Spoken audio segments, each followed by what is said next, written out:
in the mid-60s, the average American made around $10,000 a year, but they could purchase a house for $30,000.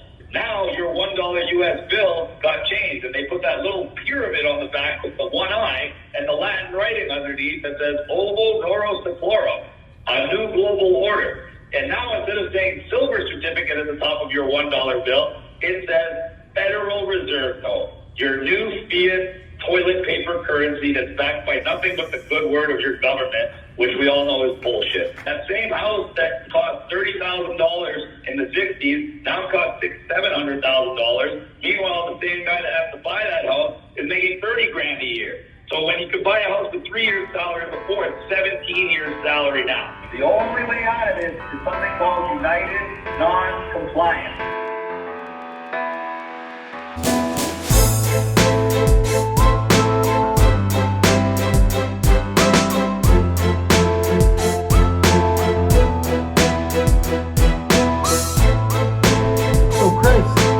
Thank you for being here with us. This is Rafael speaking. I know that you're very busy in Canada.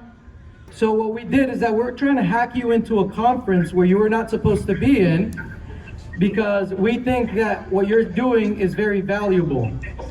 And we don't think cancel culture is good. And so we brought you to this conference in Miami right now so that you can talk about what you're doing. And because look, man, we're talking about agorism, and that investment is not just investing, but we invest for a purpose. We invest for the purpose of freedom. And we don't agree with the fact that right now people are threatening to cancel you at crypto events. So we brought you here so you can talk at a crypto event. Okay, perfect. Now that I got that introduction, I know exactly where to begin, I know exactly where to go. Discuss on the Monero community, if we could even call it that. It's a community that's supposed to thrive on decentralization and getting rid of censorship and getting and valuing people's privacy and rights and freedom.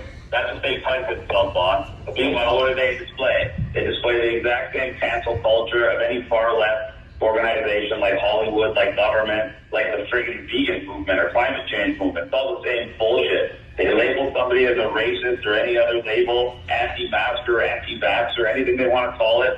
And in fact, I'm something called pro-freedom of choice. I don't give a shit if you wear a mask. I don't give a shit if you're vaccinated. I do give a shit if you try to force that upon me, because not only are you trying to tell me what to do, now you're taking away something called my rights and freedom, things that people fought and died for. Yesterday was Remembrance Day, and we had people absolutely disgustingly going their supposed Remembrance Day celebration where they have to show their papers. I don't know about you guys, but that's exactly what we fought against in the last war that we're supposed to be remembering. How they were trying to make people show their papers, and how they were segregating society, and how they were censoring people they didn't like, or locking up people they didn't like. And that's exactly where we are today. And people think, a lot of people that don't understand crypto think that if you're into crypto and you're promoting crypto, you're promoting NFTs, you're promoting the New World Order, you're promoting the metaverse, you're promoting all this digital currency and the getting away from cash.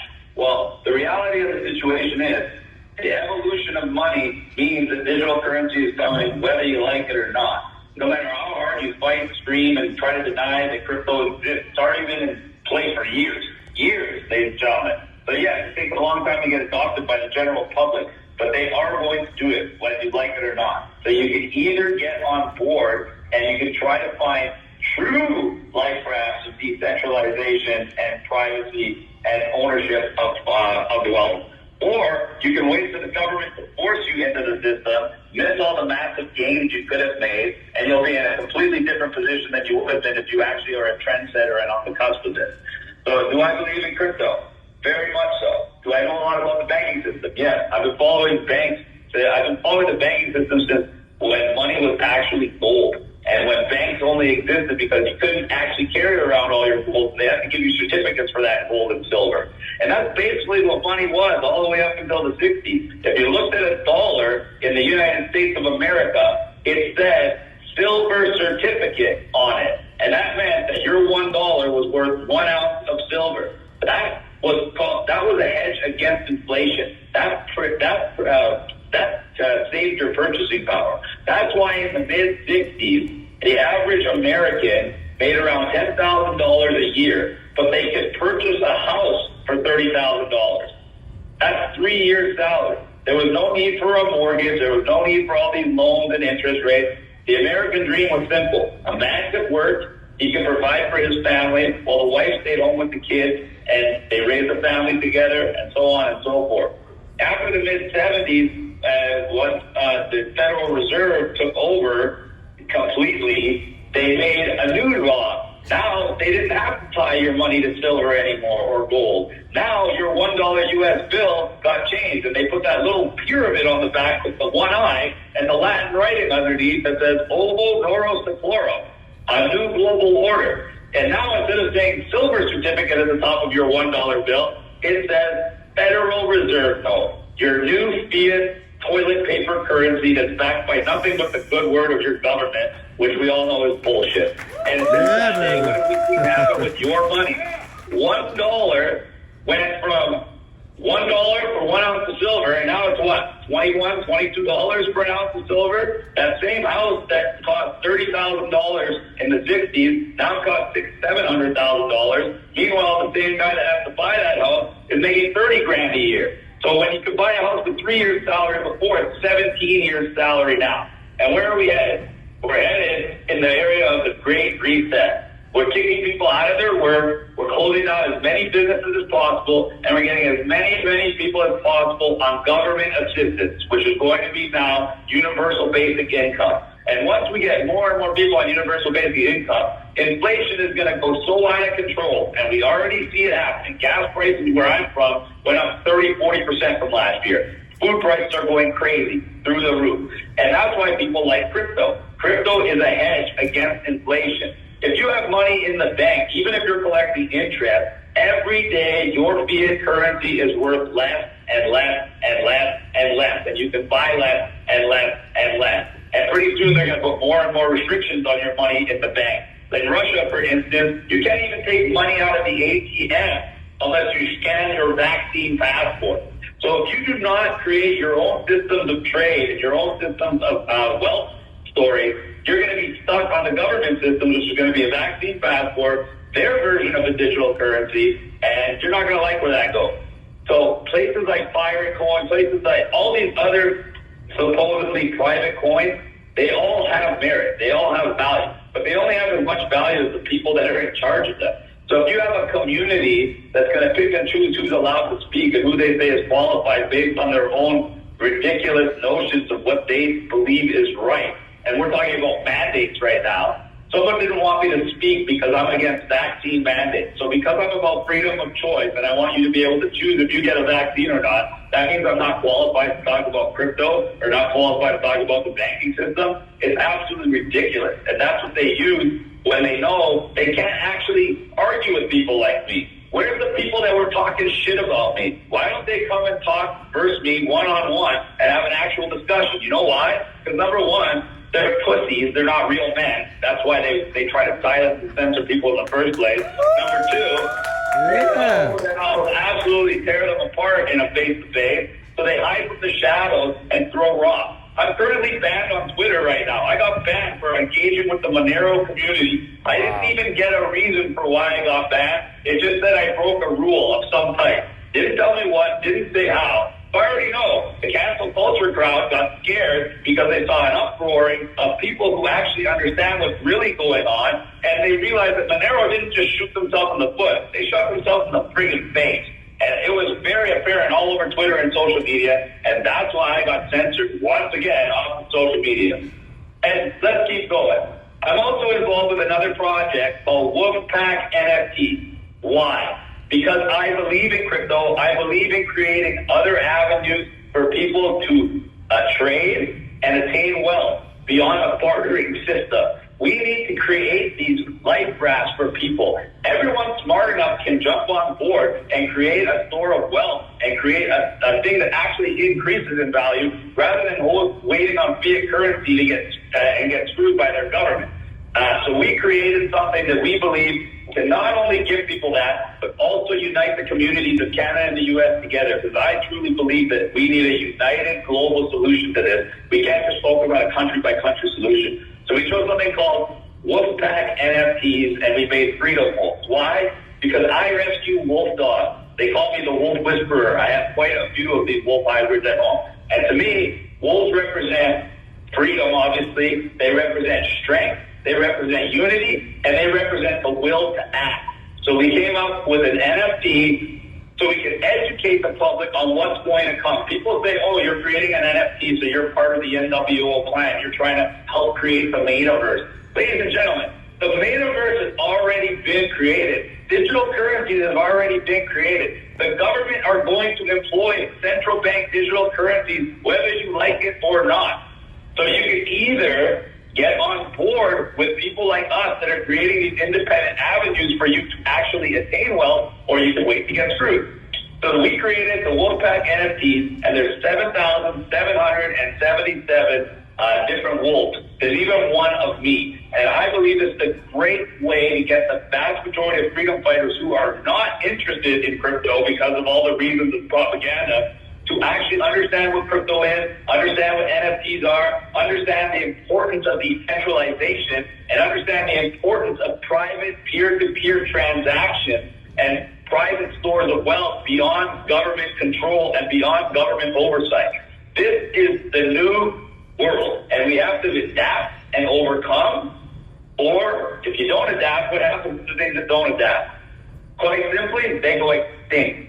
So, should I be allowed to speak at conferences? I think so. I know quite a bit about the history of money. I know why we have an income tax. I know why JFK and Lincoln were killed. We can get into all of that if we want. Unfortunately, I don't have that much time today because we already had 45 minutes of delay. But if there's any questions and anybody would like to test me or see the depth of my knowledge in the banking system, by all means, go right ahead. And for all of those that want to label me something, you know what you can label me? Somebody that believes in freedom. And if you don't like that, you can suck my big Italian.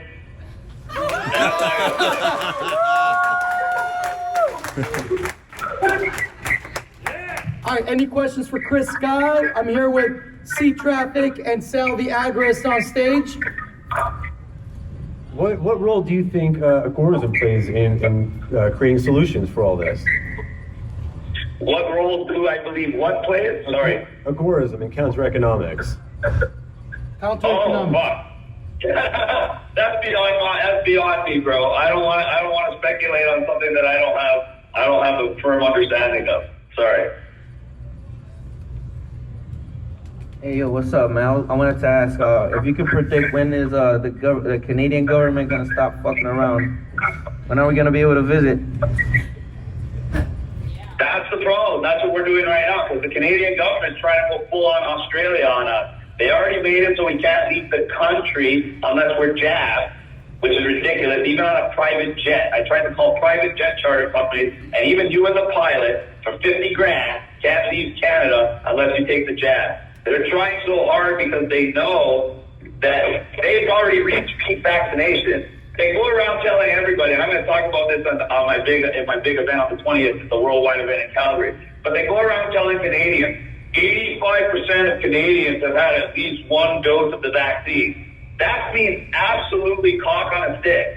We need to know how many Canadians cannot participate in their so-called vaccine passport. That means we need to know how many Canadians are not considered fully vaccinated. And that number is a lot higher than the supposed 15% they pretend when they say 85% have received one dose. Because in order to be qualified as fully vaccinated, you need 2 doses of the vaccine, and the second dose has to be less than 6 months ago today. So anybody who's had 0 doses, 1 dose, or their second dose prior to May 12, 2021, is no longer considered fully vaccinated in Canada. So when you take that into account, it's really only 50 or 60% of the population that's fully vaccinated. And that means there's about 15 to 20 million Canadians who are no longer eligible to go to work, go to school, go to a restaurant, etc. And I can see it because I have Canadians calling me, thousands of them, every single day. And they all say the same thing. I'm getting kicked out of my work. I'm getting kicked out of my school. My family won't let me come over. I can't travel. I can't visit my friends or family in the hospital. What do I do? And I tell everybody the same thing. Stand your ground. They will never get more people jabbed than they got with the first two, because they lied to everybody and said, take the two, you'll be able to take off your mask, you'll be able to go back to normal, everything will be okay. And I tried to warn you all and said, the moment you take two, they're going to tell you still got to wear a mask, then they're going to tell you got to take a third, a fourth, a fifth, a sixth. And when you download that little app and you keep getting those passes and you keep getting those jabs, now they own your app.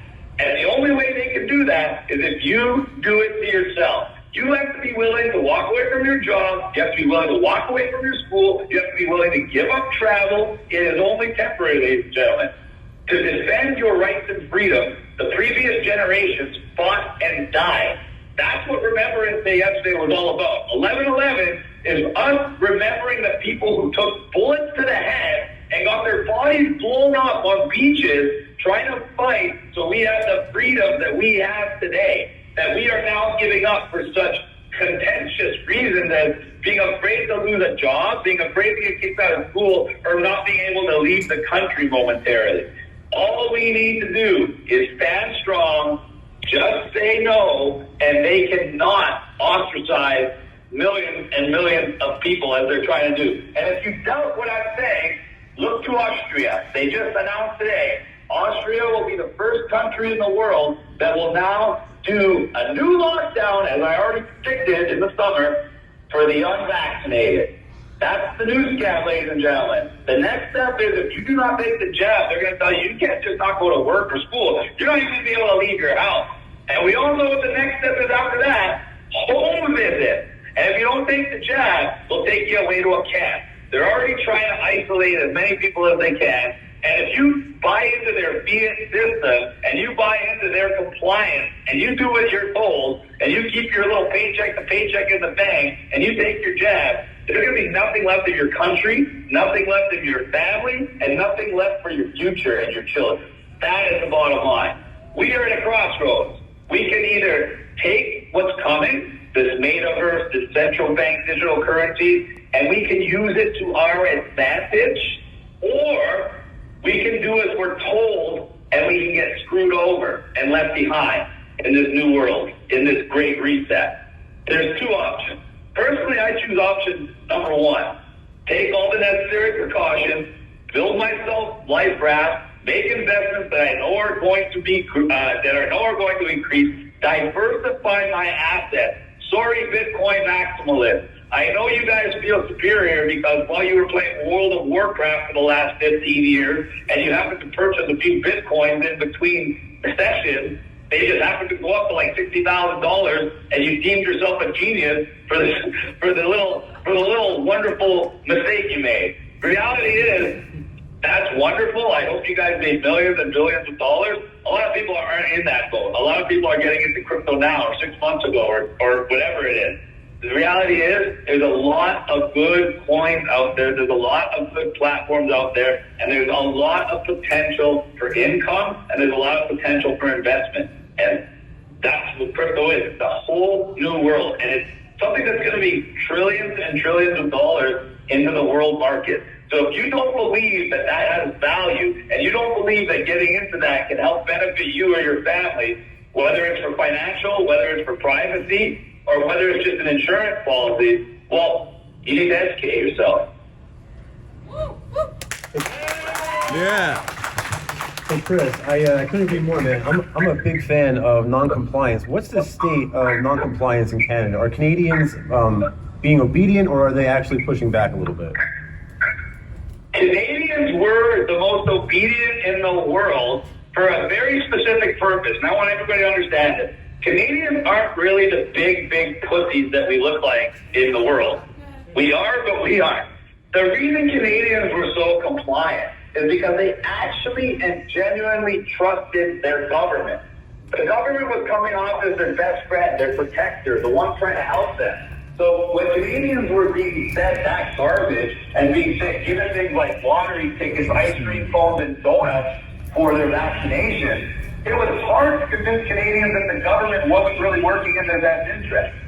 As soon as the government realized people really didn't want to take the jab for obvious reasons, like not wanting to die or get myocarditis, etc., it turned real quick into, you better take the job or you can't work, you can't go here, you can't go to school, you can't leave the country, you can't do this. The government had no choice but to show their true colors, to show their tyranny. And now Canadians aren't so compliant and nice. And now Canadians realize the government wasn't doing all this for their health and safety. They were doing it for control. And that's why you're seeing massive pushback in so many different industries, whether it's healthcare, whether it's police, whether it's construction workers. They're all fighting back against the mandate. And we've already seen the government back down in provinces like Ontario and Quebec for mandates on healthcare workers and even school children. And just like we saw in the States, Biden lost the mandate for the vaccine for the workers with companies with 100 workers or more. So we're going to push back. We're going to continue to push back. And it's like I said, they already reached peak vaccination with shot number 2. Now they're trying to mandate the vaccines among every industry, and they're trying to stagger the mandate dates. Why? Because if they gave everybody the same mandate date, we would come together as united non-compliance. We would just say no, and this would be over overnight. So what are they doing? They're trying to stagger it, and they're trying to extend it as long as possible. Remember, ladies and gentlemen, the hardest part of the first 2 weeks to flatten the curve is the first 2.5 years. So if you believe what the government's telling you, you're never going to get out of it. Since day one, I've been telling you, the only way out of it is something called united non-compliance.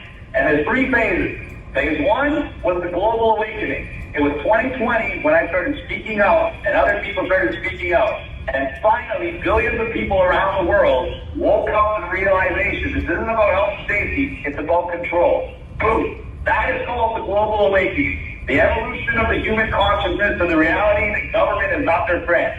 Now we're in phase 2 of united non-compliance, and that's taking action. And we're seeing it with lockouts. We're seeing it with lawsuits. We're seeing it with people using crypto instead of fiat and moving their money out of the banks and out of the banking system and away from government oversight. So we are seeing people fight back in virtually every way possible right now, except physically. That's the only thing we haven't seen is actual physical confrontation, and I hope it doesn't get there. But as the government gets more and more desperate and their measures become more and more draconian,